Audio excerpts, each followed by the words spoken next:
அனைவருக்கும் வணக்கம். எஸ்எம் சிறப்பு தமிழ் புக். இந்த புக்கை பற்றின ஃபுல் டீட்டெயில்ஸ் தான் இந்த வீடியோவில் பார்க்க போகிறோம். பொது தமிழை பொறுத்த வரைக்கும் லாஸ்ட்டாக நமக்கு சிலபஸ் சேஞ்ச் பண்ணதுக்கு அப்புறமேட்டுக்கு நடந்த குரூப் 4 அண்ட் குரூப் 2 2025 நடந்த 2 எக்ஸாமுக்குமே பார்த்திங்க அப்படின்னா ஸ்கூல் புக்கை தாண்டி நிறைய கேள்விகள் பொது தமிழை பொறுத்த வரைக்கும் நிறைய கேள்விகள் அவுட் சோர்ஸ்லேருந்து கேட்டிருந்தாங்க.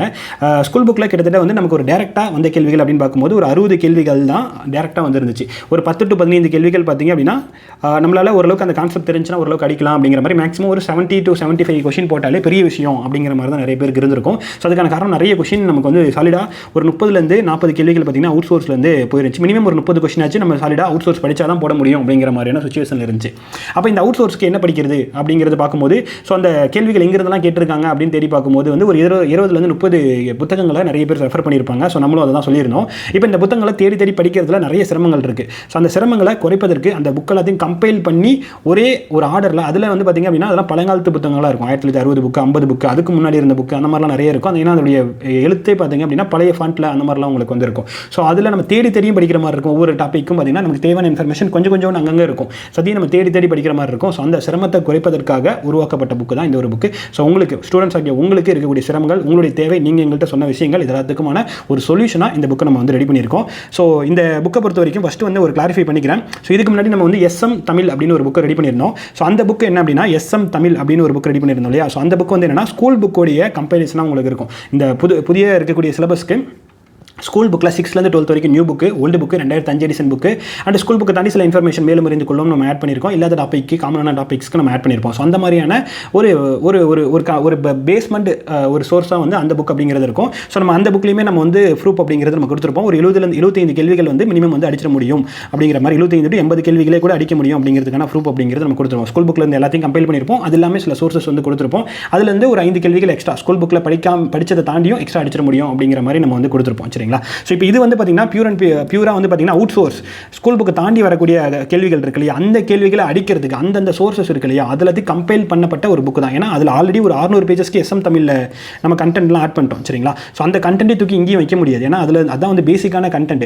ஃபஸ்ட்டு நீங்கள் படிக்கிறது வந்து பார்த்தீங்கன்னா அந்த புக்கில் இருக்கக்கூடிய கண்டென்ட் தான் ஃபஸ்ட்டு தெளிவாக படிச்சிடணும். அதுக்கு அடுத்தது தான் நீங்கள் எக்ஸ்ட்ரா இருக்கக்கூடிய இந்த அவுட் சோர்ஸில் கேட்கக்கூடிய 30 கேள்விகளுக்கு அடிக்கிறதுக்கு தான் இந்த புக்கு நீங்கள் வந்து வரணும். சரிங்களா. ஸோ அதனால் ஏன்னா நிறைய பேர் வந்து அதோடைய அடுத்த வருஷம் தான் இந்த புக் அப்படின்னு நினச்சிடக்கூடாது. அது தனி, இது தனி. அது ஸ்கூல் புக்கோடைய கம்பைலேஷன், இது அவுட் சோர்ஸுடைய கம்பைலேஷன். சரிங்களா. அதில் வந்து தெளிவாக இருந்துக்கோங்க.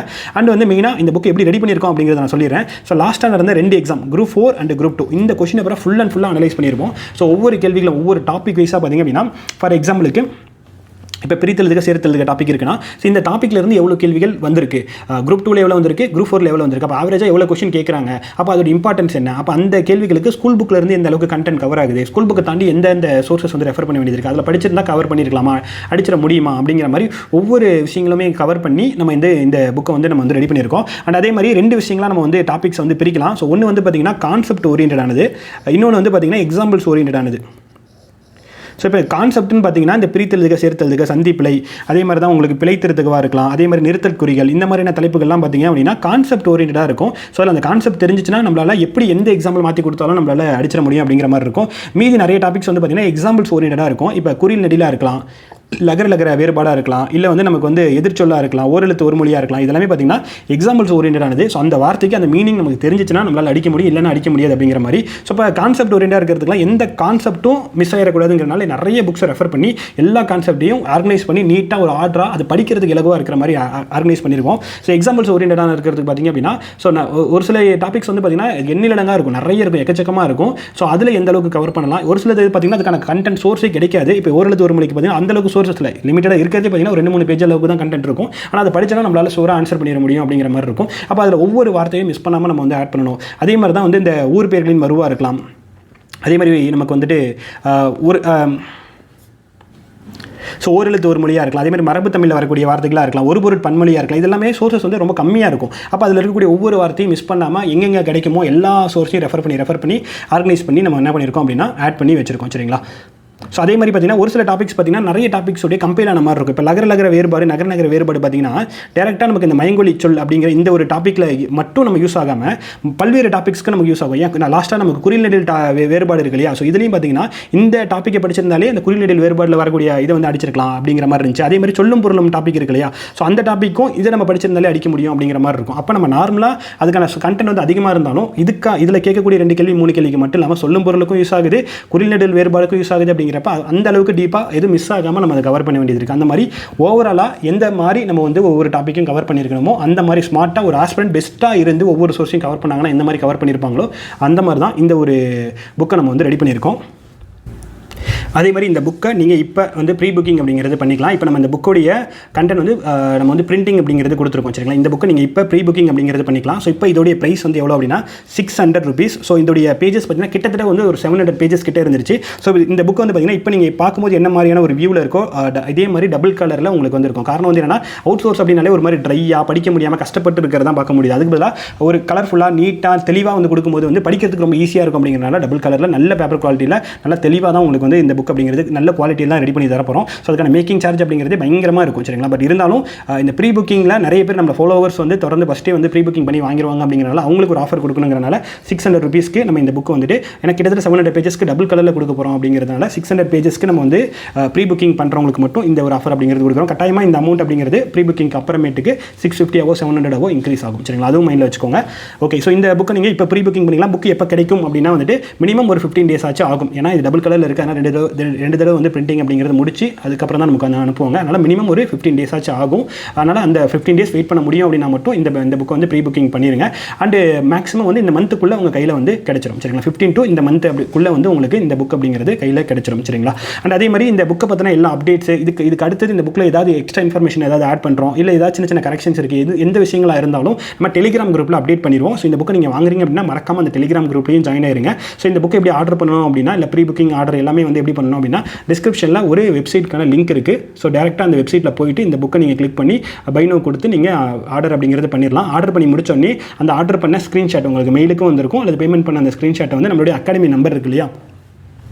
ஸோ இந்த நம்மளுடைய அகாடமி நம்பர், இந்த நம்பருக்கு டெலிகிராமில் மட்டும் போயிட்டு டெலிகிராமில் அந்த பேமெண்ட்டுடைய ஸ்க்ரீன்ஷாட் அனுப்புனீங்க அப்படின்னா இந்த புக்குன்னு ஒரு தனி குரூப் இருக்கும். SM அட்வான்ஸ், அதாவது SM சிறப்பு தமிழ் புக்குன்னு ஒரு குரூப் இருக்கும். அந்த குரூப்பில் உங்களை ஆட் பண்ணிடுவாங்க. ஸோ அந்த குரூப்பில் இந்த புக்கை பற்றின எப்போ நம்ம இந்த கொரியர் அனுப்புவோம் அதை பற்றின இன்ஃபர்மேஷனாக இருக்கலாம், இல்லை இதோடைய அப்டேஷன் ஏதாவது சின்ன இன்ஃபர்மேஷன்ஸ் ஏதாவது எக்ஸ்ட்ரா ஆட் பண்ணுறோம், சின்ன கரெக்ஷன்ஸ் ஏதாவது இருக்குது அப்படின்னாலும் எந்த இன்ஃபர்மேஷனாக இருந்தாலும் அந்த குரூப்பில் உங்களுக்கு வந்துடும். ஸோ அதனால் மறக்காமல் அந்த குரூப்பில் ஆட் பண்ணிக்கோங்க. இந்த புக்கு மட்டும் இல்லை, மற்ற எந்த புக்காக இருந்தாலுமே இதே விஷயத்தை ஃபாலோ பண்ணுங்கள். டெலிகிராமுக்கு அந்த ஸ்க்ரீன்ஷாட் அனுப்புனீங்கன்னா அதுக்கான தனித்தனி குரூப் அப்படிங்கிறது இருக்குது. அதில் உங்களை ஆட் பண்ணிடுவாங்க சரிங்களா? ஸோ இந்த விஷயத்தை மறக்காமல் வந்து பண்ணிடுங்க சரிங்களா? இப்போ நம்ம இந்த புக்கை பற்றின ஃபுல் டீடைல்ஸ் ஒவ்வொன்றா வந்து பார்க்கலாம்.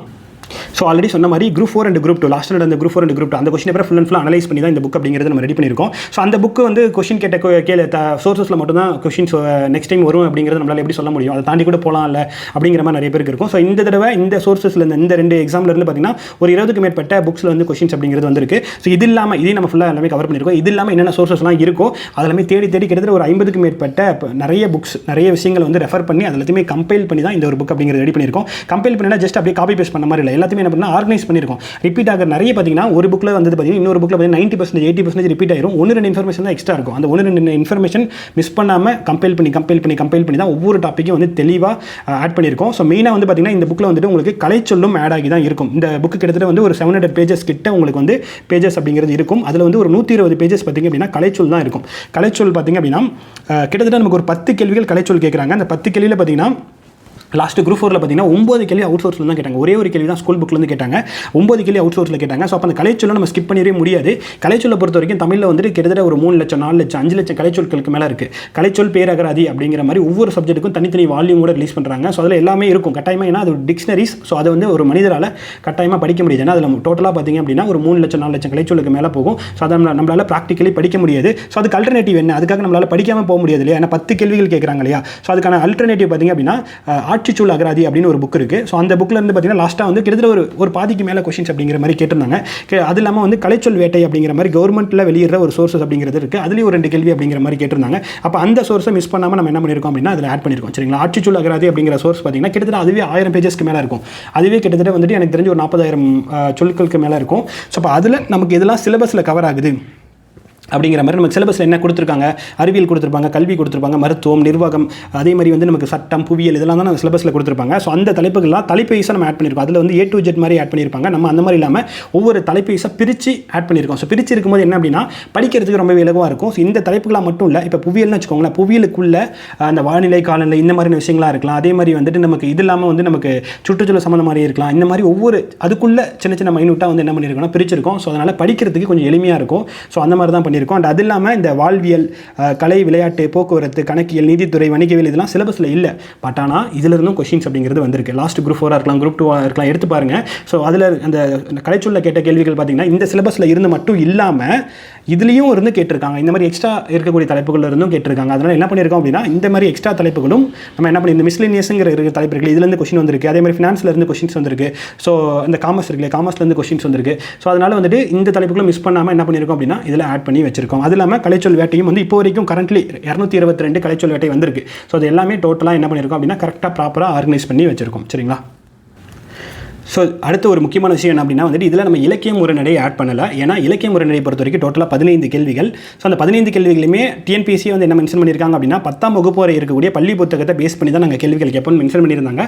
லாஸ்ட் குரூப் 4 அண்ட் குரூப் 2 ரெண்டுத்துலையுமே பார்த்திங்க அப்படின்னா ஸ்கூல் புக்கில் இருந்து மட்டும்தான் எல்லா கேள்விகளுமே வந்து அந்த 15 கேள்விகளுமே வந்துருந்துச்சு. ஸோ அந்த அது இல்லாமல் அதை தாண்டி நம்ம SM தமிழ் புக்லேயே பார்த்திங்கன்னா அதை தாண்டி ஸ்கூல் புக்கு தாண்டின சில இன்ஃபர்மேஷன் சேர்த்து தான் நம்ம அதில் ஆட் பண்ணியிருக்கோம். ஸோ அதனால் வந்துட்டு அதுவே மோர் தென் எனாஃபாக இருக்கும். ஸோ அதுக்கு நம்ம எக்ஸ்ட்ரா இங்கே ஆட் பண்ணணும் தேவை இருக்காதுன்னு நினைக்கிறேன். அதனால் வந்து இது ஆட் பண்ணல. அண்ட் அது இல்லாமல் சில பேசிக்கான டாபிக்ஸ் இருக்கும். ஒரு பேராகிராஃபை கொடுத்து கேள்வி கேட்கறதா இருக்கலாம், ஒரு சொற்களை வரிசைப்படுத்துக, அகர வரிசைப்படுத்துக, இதெல்லாம் ரொம்ப ரொம்ப பேசிக்கான டாபிக்ஸ். கோடிட்டத்தை நிரப்புக, இதெல்லாம் பேசிக்கான டாபிக்ஸ். இதெல்லாம் நம்ம SM தமிழ்லேயே ஃபுல்லாக கவர் பண்ணிட்டோம். அப்படிங்கிறனால அந்த மாதிரியான பேசிக்கான டாபிக்ஸ் வந்து ஆட் பண்ணலாம். மற்றபடி இருக்கக்கூடிய எல்லா டாபிக்ஸும் என்ன பண்ணியிருக்கோம் அப்படின்னா இதில் ஆட் பண்ணியிருக்கோம். ஏன்னா சில சிம்பிளாக இருக்கக்கூடிய டாபிக்ஸ்லேருந்து கூட பார்த்திங்க அப்படின்னா சிலது கொஞ்சம் அவுட் சோர்ஸ்லேருந்து கொஞ்சம் பேசிக்காக வந்து புக்கில் இல்லாத இன்ஃபர்மேஷன் கேட்கறதுக்கு வாய்ப்புகள் இருக்குது. ஸோ அதனால் புக்கை தாண்டி என்னெல்லாம் நம்மளால் கொஸ்டின்ஸ் போகிறதுக்கு வாய்ப்பு இருக்குது அந்த மாதிரி எல்லா தலைப்புகள்லையுமே நம்ம என்ன பண்ணியிருக்கோம் அப்படின்னா நம்ம இதில் ஆட் பண்ணி வச்சிருக்கோம். ஸோ ஆல்ரெடி சொன்ன மாதிரி கான்செப்ட் வைஸ் இருக்கிறது எல்லாமே கான்செப்ட் மிஸ் ஆகாமல், எக்ஸாம்பிள் வைஸ் இருக்கிறது எல்லாமே எந்த எக்ஸாம்பிள் மிஸ் ஆகாமல் நம்ம இதில் ஆட் பண்ணியிருக்கோம். ஸோ சில தலைப்புகள் இருக்கும். இப்போ உரிய பொருளை கண்டறிதல், சொல்லும் பொருள் அறிதல், இந்த தலைப்புக்கு பார்த்திங்க அப்படின்னா சோர்ஸஸ் எக்கச்சக்கமாக இருக்குது. ஒரு பெரிய தமிழ் அகரமுதலி அப்படிங்கிற சோர்ஸ் பார்த்திங்கன்னா கிட்டத்தட்ட 1000 பேஜஸ்க்கு மேலே இருக்கும். அதில் ஒவ்வொரு வார்த்தைக்கும் 5-6 மீனிங்க்கு மேலே இருக்கும். ஸோ அப்போ நம்மளால் ஃபுல்லாக படிக்கவும் முடியாது. அதை ஃபுல்லாக இங்கே ஆட் பண்ணாலும் உங்களுக்கு அது வேஸ்ட்டு தான், படிக்கவும் முடியாது. அப்படிங்கிறனால அங்கே என்ன ஸ்மார்ட்டாக ஹேண்டில் பண்ணலாம். இப்போ மற்ற தலைப்புகள் இருக்கு இல்லையா, இந்த சொல்லும் பொருளும் தலைப்புக்கு பார்த்திங்க அப்படின்னா இப்போ லகர வேறுபாடாக இருக்கலாம், குறில் நெடிலாக இருக்கலாம், இல்லை மற்ற தலைப்புகள்லாம் இருக்குது இல்லையா. ஸோ அந்த தலைப்புகளை படிக்கிறதே பார்த்திங்க அப்படின்னா நிறைய இடத்துல நமக்கு இது யூஸ்ஃபுல்லாக இருக்கும். ஸோ அதனால் அந்த விஷயங்கள் நம்ம அதில் கவர் பண்ணிக்கலாம். அண்ட் அது இல்லாமல் நமக்கு திருக்குறள் பேஸ் பண்ணி பார்த்திங்கன்னா சொல்லும் பொருளும் தொடர்ந்து கேள்விகள் கேட்டுகிட்டே இருக்காங்க. ஸோ குறைஞ்சது ஒரு கேள்வியாச்சும் கேட்டுருவாங்க. அப்படிங்கிறனால இந்த தலைப்புக்கு திருக்குறள்ல இருந்து நம்ம வந்து என்ன பண்ணியிருக்கோம் அப்படின்னா சொல்லும் பொருள் வச்சிருக்கோம். அதே மாதிரி தான் எதிர்ச்சொல்லுக்கும் திருக்குறள் சம்பந்தமான எதிர்ச்சொற்கள் வந்து நம்ம ஆட் பண்ணி வச்சிருக்கோம். சரிங்களா? ஸோ ஒவ்வொரு டாப்பிக்காக வந்து பார்க்கலாம். இப்போ ஃபஸ்ட்டு வந்து பிரித்தெழுதுக்கு எடுத்துகிறோம் அப்படின்னா இது எப்படி கொடுத்துருக்கோம் அப்படின்னா பேசிக்காக இதில் கான்செப்ட் தான். சரிங்களா? ஸோ புணர்ச்சி அப்படிங்கிறத நல்லா தெளிவாக தெரிஞ்சிருந்துச்சு அப்படின்னாலே நம்ம அடிக்க முடியும். ஸோ புணர்ச்சியில் நம்ம ஸ்கூல் புக்கில் ஓரளவுக்கு தான் லிமிட்டடாக கொடுத்துருப்பாங்க. ஆனால் அது எல்லாமே நிறைய விஷயங்கள் இருக்குது. அப்படிங்கிறப்ப ஒவ்வொரு கான்செப்ட் வைஸாக நம்ம என்ன பண்ணியிருக்கோம் அப்படின்னா கொடுத்துருப்போம். சரிங்களா? அந்த கான்செப்ட் வந்து தெரிஞ்சிருந்துச்சு அப்படின்னாலே அது ஓரளவுக்கு நம்மளால் பிரித்து ஆன்சர் கொண்டு வந்துட முடியும். அப்படிங்கிற மாதிரி வந்து உங்களுக்கு வந்து கொடுத்துருப்போம். ஸோ இருக்கக்கூடிய எல்லா கான்செப்ட்டும் இருக்க மாதிரி உங்களுக்கு கொடுத்துருப்போம். வெறும் கான்செப்ட் மட்டும் இல்லாமல் அதில் முடிஞ்ச வரைக்கும் மேக்ஸிமம் எக்ஸாம்பிள்ஸ் என்னென்ன புக்ஸில் இருக்கும். ஏன்னா அந்த எக்ஸாம்பிள்ஸ் அப்படியே கேட்கறதுக்கு வாய்ப்பு இருக்கு இல்லையா. ஸோ அதனால் எந்த ஒரு எக்ஸாம்பிளும் மிஸ் பண்ணாமல் ஒவ்வொரு விதி இருக்குது அப்படின்னா ஒவ்வொரு விதிக்கான எந்த அளவுக்கு எக்ஸாம்பிள்ஸ் வந்து கொடுக்க முடியுமோ அந்த மாதிரி என்ன மாதிரிலாம் எக்ஸாம்பிள் கேட்கறதுக்கு வாய்ப்பு இருக்கோ அந்த மாதிரி ஆர்கனைஸ் பண்ணி ஒவ்வொரு இதாக நம்ம வந்து கொடுத்துருப்போம். சரிங்களா? அதே மாதிரி லாஸ்ட்டாக பிரித்தெழுதுக்கு பார்த்தீங்கன்னா இளங்குமரனார் சொல்வளம் அப்படிங்கிற புக்கில் இருந்து கொஸ்டின்ஸ் வந்து நிறைய வந்துருந்துச்சு. இப்போ அந்த புக்கில் பார்த்தீங்கன்னா ஜென்ரலாக இலக்கணம் பற்றி தான் இருக்கும். ஓகேங்களா? அதில் நமக்கு அங்கங்கே இருக்கக்கூடிய எக்ஸாம்பிள் பிரித்தெழுதுக்கு வந்து கொஸ்டின்ஸ் வந்து நம்ம கேட்டிருந்தாங்க. அப்போ அதில் இருக்கக்கூடிய எல்லா பிரித்தெழுதுக்குமே நம்ம என்ன பண்ணியிருக்கோம் அப்படின்னா ஆர்கனைஸ் பண்ணி அதுவும் நம்ம வந்து விதியின் அடிப்படையில் ஆர்கனைஸ் பண்ணி கொடுத்தாச்சு. ஸோ இப்போ படிக்கிறதுக்கும் பார்த்தீங்க அப்படின்னா ஈஸியாக இருக்கும் புரிஞ்சுக்கிறதுக்கு. ஏன்னா படிக்கிறதுனா அப்படியே மனப்பாடம் பண்ண முடியாது. அது எந்த விதியின் அடிப்படையில் வருது அப்படிங்கிறது தெரிஞ்சிச்சுன்னா அது ஈஸியாக நம்ம ஞாபகம் வச்சுக்க முடியும் இல்லையா. ஸோ அந்த மாதிரி தான் ஆர்கனைஸ் பண்ணி நம்ம கொடுத்துருக்கோம். சரிங்களா? இது ரொம்ப முக்கியமான ஒரு சோர்ஸாக இருக்கும். அடுத்து சந்திப்பில் இருக்குது அப்படின்னா அதுவுமே அதே மாதிரி தான் கான்செப்ட். ஸோ வலின மிகுமிடம் மிகமிடம் அப்படின்னா நமக்கு பள்ளி புத்தகத்தில் கொடுக்குறதே பார்த்தீங்கன்னா மாற்றி ஆர்டர் மாற்றி கொடுத்துருப்பாங்க. இங்கே வந்து நம்ம அப்படி இல்லாமல் சுட்டெழுத்து வினாழுத்துனா அதில் என்னென்னலாம் வருமோ அது எல்லாமே.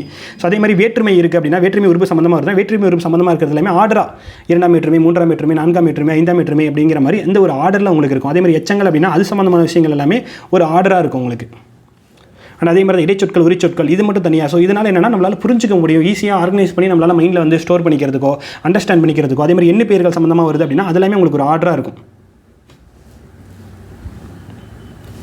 ஸோ தொகை சொற்கள் இருக்குல்ல, ஓரெழுத்து ஒரு மொழி, தனி நிலை, ஓமை தொகை, உருவகம், இருபெயரிட்ட பண்பு தொகை, இதெல்லாமே ஒரு ஆர்டராக இருக்கும். ஸோ புரிஞ்சுக்கிறதுக்கு நமக்கு கொஞ்சம் ஈஸியாக இருக்கும். ஸோ அந்த மாதிரி இது மிஸ் ஆகாத மாதிரி இருக்கும். அதே மாதிரி தான் வல்லின மிகா இடம்னா அது சம்மந்தமான விஷயங்கள் எல்லாமே தனியாக ஆர்டராக இருக்கும். ஸோ குறிநிலை தலைப்புகள் பொறுத்த வரைக்கும் பார்த்தீங்கன்னா, ஸோ உங்களுக்கு அதுக்கான ப்ராப்பரான சோர்ஸ் வந்து ரொம்ப கம்மியாக இருக்கும். பட் அந்த மாதிரி இல்லாமல் முடிஞ்ச வரைக்கும் இந்த குறிநிலையில் எந்த அளவுக்கு சோர்ஸை வந்து ஆட் பண்ண முடியுமோ அந்த மாதிரி நிறைய முடிஞ்ச வரைக்கும் எவ்வளோ சோர்ஸ் ஆட் பண்ண முடியுமோ ஆட் பண்ணியிருக்கோம். ஸோ அதெல்லாமே அப்படியே கொட்டின மாதிரி இல்லாமல் உங்களுக்கு படிக்கிறதுக்கு எளிமையாக இருக்கிற மாதிரி பிரித்து கொடுத்துருக்கோம். ஸோ ஓரளவுக்கு உங்களால் படிச்சிட முடியும். அண்ட் இந்த தலைப்புகள் வந்து நான் ஆல்ரெடி சொன்ன சொல்லும் பொருளும் தலைப்புக்காக இருக்கலாம், இல்லை வந்து மற்ற தலைப்புகளுக்கும் நமக்கு வந்து யூஸ் ஆகிற மாதிரி தான் நம்ம வந்து கொடுக்கும். ஸோ நகர வேறுபாடு அப்படிங்கிற இந்த தலைப்பு. ஸோ இந்த தலைப்பை பொறுத்த வரைக்கும் வந்துட்டு நமக்கு ஒரு 3 கொஸ்டினாச்சும் மினிமம் வந்து கேட்டுறாங்க. சரிங்களா? அது மட்டும் இல்லாமல் நல்லா சொன்ன மாதிரி சொல்லும் பொருளும் தலைப்புக்காக இருக்கலாம், இன்னும் குறியீடு தலைப்புக்காக இருக்கலாம். ஸோ லாஸ்ட்டாக கொஸ்டின் பேப்பர் எடுத்து பாருங்கள், 2 கொஸ்டின் பேப்பர் எடுத்து பார்த்தீங்கன்னா மற்ற தலைப்புகளுக்கும் இதில் படிச்சிருக்க கண்டென்ட் வச்சு நம்மளால் அதை அடிச்சிட முடியும் அப்படிங்கிற மாதிரியான கேள்விகள் இருந்துச்சு. ஸோ அதனால் இது வந்து மயங்கொலி சொல்லாகராதி அப்படிங்கிற ஒரு புக்கில் வந்து நம்ம கவர் ஆகுது. அது மட்டும் இல்லாமல் இன்னும் என்ன வார்த்தை மிஸ் ஆகிற மாதிரி இருக்குது அப்படிங்கிற மாதிரி மற்ற புக்ஸில் ஏதாவது எக்ஸ்ட்ரா இருக்கா அப்படிங்கிற மாதிரி தேடி தான் நம்ம என்ன பண்ணியிருக்கோம் அப்படின்னா ஆட் பண்ணியிருக்கோம். அதாவது லாஸ்ட்டாக நடந்த group 2 and group 4 exam questions வந்து எங்கேருந்துலாம் கேட்டிருக்காங்க, ப்ளஸ் அது இல்லாமல் இன்னும் வேறு எங்கேருந்துலாம் கேட்கலாம், இந்த விஷயங்களை சேர்த்து தான் கொடுத்துருக்கோம். ஸோ வேர்ச்சொல் தலைப்பை பொறுத்த வரைக்கும் நிறைய பேர் வந்து இந்த தலைப்பை வந்து மிஸ் பண்ணிடுவாங்க, அதாவது கொஞ்சம் தப்பாக போகிறதுக்கு வாய்ப்பு இருக்குது. ஸோ அதை எப்படி கொஞ்சம் ஈஸியாக அண்டர்ஸ்டாண்ட் பண்ணிக்கலாம் அப்படிங்கிற மாதிரி என்ன பண்ணியிருக்கோம் அப்படின்னா ஆர்கனைஸ் பண்ணி கொடுத்துருக்கோம். இப்போ இதுக்கு வந்து நிறைய பேர் வந்து வேர்ச்சொல் சுவடி அப்படிங்கிற ஒரு சோர்ஸ் வந்து சொல்லியிருப்பாங்க. அந்த வேர்ச்சொல் சுவடி புக் எடுத்து பார்த்திங்க அப்படின்னா தெரியும், அது வந்து நமக்கு எக்ஸாமில் டக்குன்னு நம்ம அதுக்கான கரெக்டான ஆன்சர் போடுற அளவுக்கான ஒரு புக்காக வந்து அந்த புக் இருக்காது.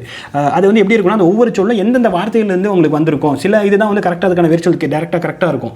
மீதி இருக்கிறதுக்கெல்லாம் பார்த்தீங்கன்னா இந்த வார்த்தையிலிருந்து அது மருவி வந்துச்சு அப்படிங்கிற மாதிரி இருக்கும். நிறைய வந்து எக்ஸாக்டாக கரெக்டான ஒரு ஆன்சராக வந்து அது இருக்காது. ஸோ அந்த மாதிரி இல்லாமல் அதில் இருக்கக்கூடிய எல்லா வார்த்தைகளையும் எடுத்துக்கிட்டு அது இல்லாமல் நிறைய சோர்ஸஸ் இருக்கு இல்லையா, அதில் இருக்கக்கூடிய வார்த்தைகள் மற்ற எல்லாத்தையும் கம்பைல் பண்ணி ஒவ்வொரு இதுக்கும் காமனான வேர்ச்சொல், அதாவது இந்த வார்த்தைகளுக்கெல்லாம் இந்த வேர்ச்சொல் வந்து காமன், இந்த வார்த்தைக்கெல்லாம் இந்த வேர்ச்சொல் வந்து காமன் அப்படிங்கிற மாதிரி. இப்போ அடைனா அடைவி, அடைந்தான், அடைந்து, அடைதல், அடைந்தவன், அடைந்தோம், எல்லாத்துக்கும் அடை தான் வரும். அப்போ ஈஸியாக நம்மளால் அண்டர்ஸ்டாண்ட் பண்ணிக்கவும் புரிஞ்சுக்கவும் ஞாபகம் வச்சுக்கவும் முடியும் இல்லையா. ஸோ இந்த மாதிரி எப்படி கொடுத்தீங்கன்னா தனித்தனியாக கொடுக்கலாம், தனித்தனியாக கொடுக்கும்போது கன்ஃபியூஷன் ஆகும், மாற்றி வரும்போது ஒரு மைண்டில் வந்து நம்மளால் புரிஞ்சிக்கவே முடியாது. அந்த மாதிரி இல்லாமல் இந்த வேர்ச்சொலின் அடிப்படையில் இப்போ அறுத்தான், அறுத்தல், அறுவடை, அருந்தது, அற்றம், அறம், அரகு, இது எல்லாத்துக்கும் அறுதான்ப்பா வரும் அப்படிங்கிறப்ப எல்லாம் அருனா இது எல்லாத்துக்கும் அறுதான் வரும், ஓகே அப்படிங்கிற மாதிரி நம்மளால் புரிஞ்சுக்க முடியலையா. ஸோ அந்த மாதிரி தான் நம்ம என்ன பண்ணியிருக்கோம் அப்படின்னா கொடுத்துருக்கோம். ஸோ அதே மாதிரி இந்த வினைச்சொல் தலைப்பு இருக்கு இல்லையா, அந்த வினைச்சொல் தலைப்பை பொறுத்த வரைக்கும் லாஸ்ட்டாக உங்களுக்கு என்னென்ன விதத்துலலாம் கேட்டிருந்தாங்களோ ஸோ அந்த மாதிரி விஷயங்கள் எல்லாமே நம்ம ஆட் பண்ணி தான் கொடுத்துருக்கோம். இப்போ லாஸ்ட்டாக இந்த வினைச்சொல், ஸோ ஒரு லைனில் இது வினைச்சொல் அப்படிங்கிறது பேசிக்காக எல்லாருக்குமே தெரிஞ்சிட முடியும், அது பெரிய விஷயமா இருக்காது. நமக்கு என்னென்னா அந்த மீனிங் தான் நமக்கு வந்து கன்ஃபியூஸ், அதாவது இரு வினைகளுடைய பொருள் வேறுபாடு அப்படிங்கிறது, அதாவது குவித்துனா என்ன, குவிந்துனா என்ன, நனைந்துனா என்ன, நனைத்துனா என்ன, இதுதான் நிறைய பேருக்கு டக்குனு பார்த்தா கன்ஃபியூஷன் ஆகிற மாதிரி இருக்கும். ஸோ அந்த மாதிரி இல்லாமல் என்னென்ன வார்த்தைகள் இந்த கான்செப்ட்டில் என்ன, இதான் லாஸ்ட்டு 2 எக்ஸாம்லேயே கேட்டாங்க. ஸோ இந்த கான்செப்ட்டில் என்னென்ன வார்த்தைகள்லாம் இருக்கோ ஸோ அது எதுவுமே மிஸ் பண்ணாமல் நம்ம வந்து என்ன பண்ணியிருக்கோம் அப்படின்னா ஆட் பண்ணி கொடுத்துருக்கோம்.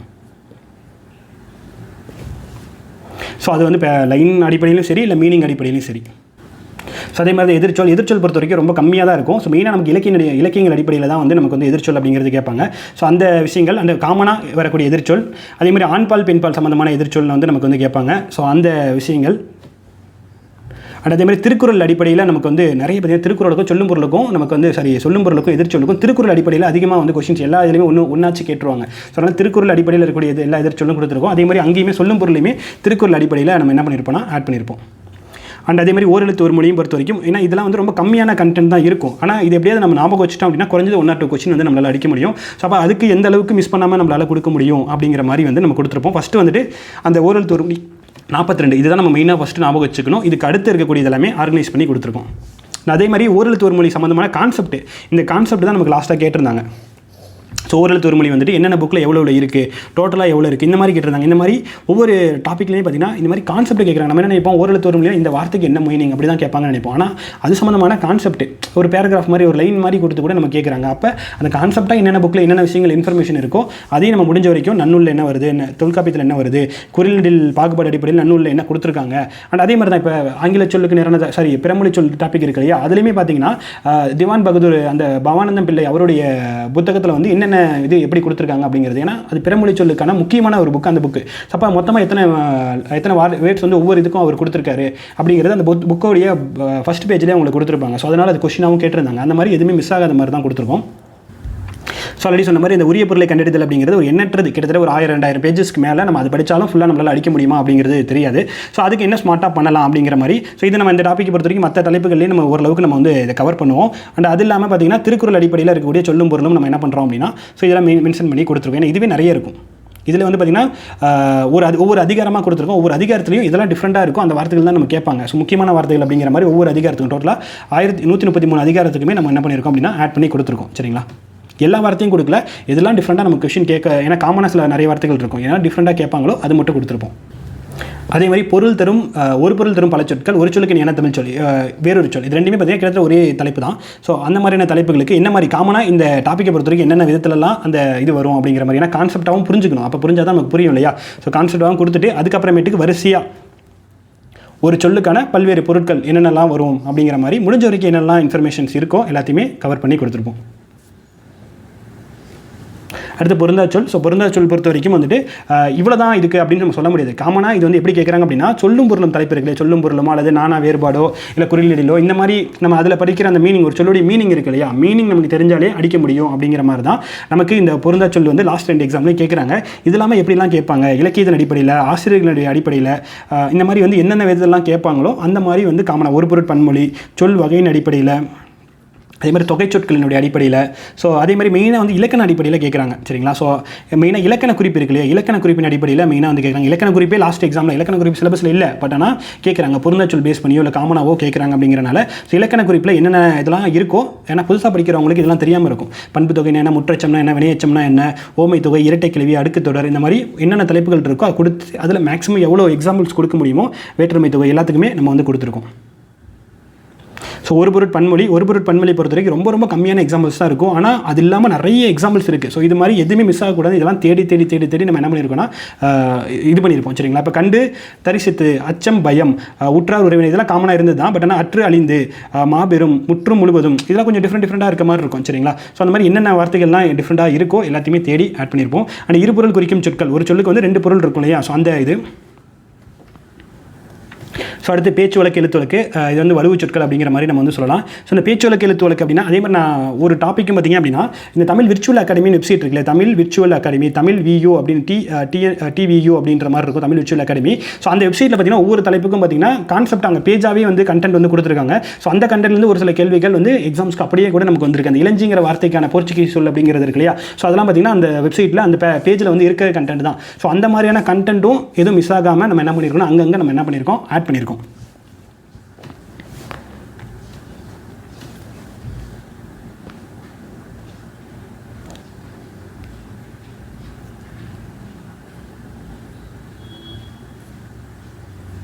ஸோ ஊர் பெயர்களின் மரபு, ஸோ இது வந்து நமக்கு பேசிக்காக புக்கில் ரொம்ப கம்மியாக தான் இருக்கும். ஸோ அது இல்லாமல் என்னென்ன மருவெல்லாம் இருக்கோ, என்னென்ன ஊருக்கு என்னென்ன மருவெல்லாம் இருக்கோ எல்லாமே ஆட் பண்ணியிருக்கோம். ஸோ இது பார்த்திங்க அப்படின்னா ஒரு 4-5 பேஜ் வந்து உங்களுக்கு 5 பேஜ் மெயினாக கண்டென்ட் இருக்கும். அது இல்லாமல் பொதுவான மரபு சொற்கள் அப்படிங்கிற மாதிரி இருக்கும். இதை நம்ம தெளிவாக படிச்சிட்டோம்னா கட்டாயமாக ஒரு கொஷின் நம்மளால் வந்து அடிச்சிட முடியும் அப்படிங்கிற மாதிரி இருக்கும் இல்லையா. ஸோ அதுதான். அடுத்து பிழைத்திருத்தம் ஆல்ரெடி சொன்ன இல்லையா, கான்செப்ட் தான். கான்செப்ட் நமக்கு வந்து இந்த கான்செப்ட் மிஸ் ஆகிடக்கூடாது. இப்போ ஃபார் எக்ஸாம்பிளுக்கு இப்போ கல்வி விதி வந்தால் அது என்ன மாதிரி இருக்கும், ஒருமை பன்மைக்காக இருக்கலாம், இல்லை அளவு வேறுபாட்டுக்காக இருக்கலாம், இல்லை வந்துட்டு நம்ம அடிப்படை சொல் பயன்பாடு, அதாவது ஒரு எப்போ யூஸ் பண்ணணும், ஓர் எப்போ யூஸ் பண்ணணும், அது எப்போ யூஸ் பண்ணணும், அது எப்போ யூஸ் பண்ணணும், அன்று அல்ல, இல்லை அல்ல, வலது இல, இலது இல, உலது உல, தம் தன் தம், எங்கே தன் யூஸ் பண்ணணும், எங்கே தம் யூஸ் பண்ணணும், இதுலேயே டிஃப்ரென்ஸ் இருக்குது. அப்போ நம்ம எந்த மாதிரி இடங்கள்ல யூஸ் பண்ணணும், அப்போ இந்த மாதிரி இதெல்லாம் பார்த்திங்கன்னா கண்டிப்பாக அந்த விஷயம் தெரிஞ்சிருந்தா, அந்த எக்ஸாம்பிள் அந்த கான்செப்ட் தெரிஞ்சிருந்தால் நம்ம என்ன பண்ணிடலாம்னா தப்பு இல்லாமல் நம்மளால் அடிச்சிட முடியும். ஸோ அந்த மாதிரி தான் கொடுத்துருப்போம். நுட்பமான வேறுபாடுகள், இப்போ காணல்னா எந்த இடத்துல, காணல் பார்த்தல் ரெண்டுத்துக்கு வித்தியாசம் இருக்குது. எல்லாமே காமனாக எல்லாத்துலையும் யூஸ் பண்ணிட முடியாது. நோக்குதல்னா வேறு, கவனித்தல்னா வேறு, சொல்லுதல்னா வேறு, பேசுதல்னா வேறு. ஸோ இந்த மாதிரியான இதுதான் வந்து நமக்கு வந்து இந்த மாதிரி இந்த தலைப்புகளில் கேட்பாங்க. பிழைத்திருத்தத்தில் மெயினாக கேட்பாங்க.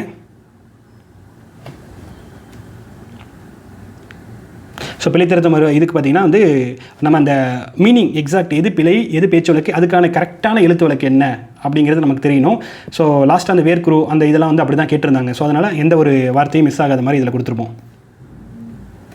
என்ன இருக்கும் மிஸ் ஆகாது அப்படிங்கிறது என்னன்னா இருக்கிற சோர்ஸஸில் என்னென்ன இருக்கும் எல்லாத்தையும் ஆட் பண்ணி கொடுத்துரும். அவ்வளோதான். ஒருத்தங்களால் ஒரு மனிதனால் தேடி படிச்சிட முடியாது. எல்லாத்தையும் ஆர்கனைஸ் பண்ணி கொடுத்துறப்ப இதில் நீங்கள் தெளிவாக இருந்தாலும் எவ்வளோ மாற்றி கேட்டாலும் எல்லாரோட அதிகமாக நம்மளால் ஸ்கோர் பண்ணிட முடியும். அதுதான் அந்த மிஸ் பண்ணாமல் கொடுக்குறதுங்கிறது. இருக்கிற சோர்ஸை பெஸ்ட்டாக நம்ம மிஸ் பண்ணாமல் கொடுத்துருப்போம்.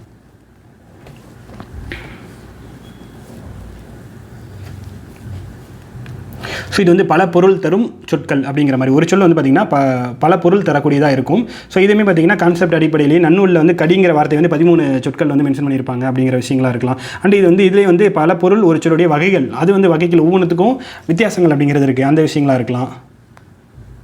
அண்டு பல பொருள் தரக்கூடிய சொற்கள் என்னென்ன சொற்கள்லாம் இருக்கோ அந்த விஷயங்கள் எதுவும் மிஸ் ஆகாத மாதிரி ஆட் பண்ணியிருப்போம். ஸோ அடுத்தது தொடர் வகைகள், அந்த செய்வினை, செயல்பாட்டு வினை, இந்த மாதிரியான தலைப்புகள்லாம் வரும் இல்லையா. ஸோ இதெல்லாமே கான்செப்ட் தான். இதில் புக்கில் ஓரளவுக்கு நல்லாவே தான் கொடுத்துருப்பாங்க. பட் அது இல்லாமல் என்ன எக்ஸ்ட்ரா என்ன டிஃப்ரெண்ட்டாக இருக்கோ அதையுமே முடிஞ்ச வரைக்கும் எதுவுமே ஆட் பண்ணாத எந்த அளவுக்கு ஆட் பண்ண முடியுமோ அந்த அளவுக்கு நம்ம ஆட் பண்ணி கொடுத்துருப்போம். ஸோ இந்த மரபுத்தமிழ் பொறுத்த வரைக்கும் ஒவ்வொரு டைமும் கொஞ்சம் டிஃப்ரெண்ட்டாக கேட்டுறாங்க. அதனாலே மார்க் க்ளோஸ் ஆயிடுது அப்படிங்கிறனால. ஸோ தொல்காப்பியத்தில் மரபுத்தமிழ் வந்து என்னென்னலாம் சொல்லியிருக்காங்க. இளமை பெயர்களுக்கு பார்த்தீங்கன்னா நமக்கு இளமை பெயர்கள் டோட்டலாக வந்து தொல்காப்பியத்தில் 9 தான் இருக்குது. அதே மாதிரி ஆண்பால் பெயர்கள் வந்து 13 தான் இருக்குது. 13 இருக்கும், 15 இருக்கும். பெண்பால் பெயர்கள் பார்த்திங்க அப்படின்னா 13 இருக்கும். ஸோ அப்போ தெளிவாக தெரியணும். அதில் மென்ஷன் பண்ணியிருக்கிறது நமக்கு மென்ஷன் பண்ணி கூட கேட்கறது வாய்ப்புகள் இருக்குது. காமனாக பார்த்திங்க அப்படின்னா விலங்குடைய அடிப்படையில் காமனாக இப்போ இளமை பெயர்களாக இருக்கலாம், ஆண் பெயர்கள், பெண்பாட் பெயர்கள் இதெல்லாம் இருக்கும். அதெல்லாம் மெயினாக தொல்காப்பியத்தை படிச்சுட்டு அதுக்கப்புறம் மற்றது வந்து நம்ம வந்து எக்ஸ்ட்ரா படிச்சுக்கிறோம். காமனாக கம்பேர் பண்ணி படிச்சுக்கிற மாதிரி வந்து வெர்ஷன்லையும் நம்ம என்ன பண்ணியிருப்போம்னா கொடுத்துருப்போம். ஆனால் அது இல்லாமல் தாவரங்களுடைய மரபு சொற்கள், ஒளி மரபுகள், வினை மரபுகள், ஸோ இதெல்லாம் என்னென்ன வார்த்தைகள் இருக்கும், என்னென்ன மாதிரியான விஷயங்கள்லாம் இருக்கோ அந்த மாதிரி ஆட் பண்ணி கொடுத்துருப்போம். தொகை மரபு. ஸோ அதே மாதிரி நிறுத்தல் குறிகள் பார்த்திங்கன்னா கான்செப்ட் பார்த்திங்கன்னா நிறைய இப்போ லாஸ்ட்டாக பகர அடைப்புக்குறி அப்படின்னு ஒன்று கேட்டிருப்பாங்க. ஸோ அந்த மாதிரி என்னெல்லாம் டிஃப்ரெண்ட்டாக இருக்கும். இப்போ நகைக்குறி, ஒற்றை பிறைக்குடி, பகர அடைப்புக்குறி, பிறை அடைப்புக்குறி, இரட்டை பிறைக்குடி, சாய்க்கோடு, உடுக்கோரி, இலக்கிய புள்ளி, மேற்படிக்குறி, தனி மேற்கோரி, விடுக்குறி, தொடர் விடுபாட்டுக்குறி, முப்புள்ளி, இடையீடு, இந்த மாதிரி டிஃப்ரெண்ட் வார்த்தைகள்லாம் கேட்கறதுக்கான வாய்ப்புகள் இருக்குது. அப்போ என்ன பண்ணணும், நம்ம எதுவுமே மிஸ் ஆகாமல், ஒவ்வொரு இதுவுமே மிஸ் ஆகாமல் அதில் முடிஞ்ச வரைக்கும் என்ன மாதிரியான டிஃப்ரென்ஸ்லாம் எக்ஸாம்பிள் கொடுக்க முடியுமோ அந்த மாதிரி தான் நம்ம என்ன பண்ணியிருப்போம்னா கொடுத்துருப்போம்.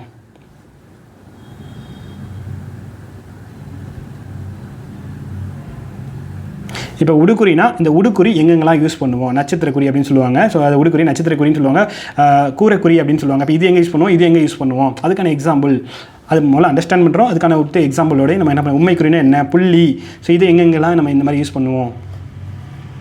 அடுத்து கலை சொற்கள் முக்கியமானது. கிட்டத்தட்ட 10 கேள்விகள் வந்து நமக்கு வந்து கேட்குறாங்க. 10 கேள்வி இங்கே மட்டும் இல்லை, ஆங்கில சொல்லுக்கு நேரான தமிழ் சொல்லி கேட்குறாங்க. நம்ம தனியாக பிரித்து வச்சிருக்கோம். ஆங்கில சொல்லுக்கு நேரான தமிழ் சொல், அதாவது 2 சின்ன வேறுபாடு இருக்கும். ஆங்கில சொல்லுக்கு இணையான தமிழ் சொல் அப்படின்னா அங்கேயே ஒரு அங்கே ஆல்ரெடி யூஸ் பண்ணிட்டு இருந்த ஒரு ஆங்கில சொல்லுக்கு இங்கே நமக்கு இணையாக ஆல்ரெடி ஒரு தமிழ் சொல் இருக்கும். அப்போ 2த்துக்கும் இணையாக இருக்கக்கூடிய சொற்கள் ஆங்கில சொல்லுக்கு இணையான தமிழ் சொல், அது நம்ம அந்த தலைப்பில் மென்ஷன் பண்ணி கொடுத்துருப்போம். இது கலைச்சொல். கலைச்சொல்ங்கிறது டெக்னிக்கல் வேர்ட்ஸ் மாதிரி. இப்போ தமிழில் அந்த மாதிரி ஒரு வேர்டே இருக்காது, புதுசாக இப்போ தான் கண்டுபிடிச்சிருப்பாங்க. ஃபார் எக்ஸாம்பிளுக்கு இப்போ ஏஐ அப்படிங்கிறது வந்து இப்போ தான் புதுசாக வந்து கண்டுபிடிச்சிருக்காங்க. அப்போ தமிழில் அதுக்கான ஒரு வார்த்தை இருந்திருக்காது.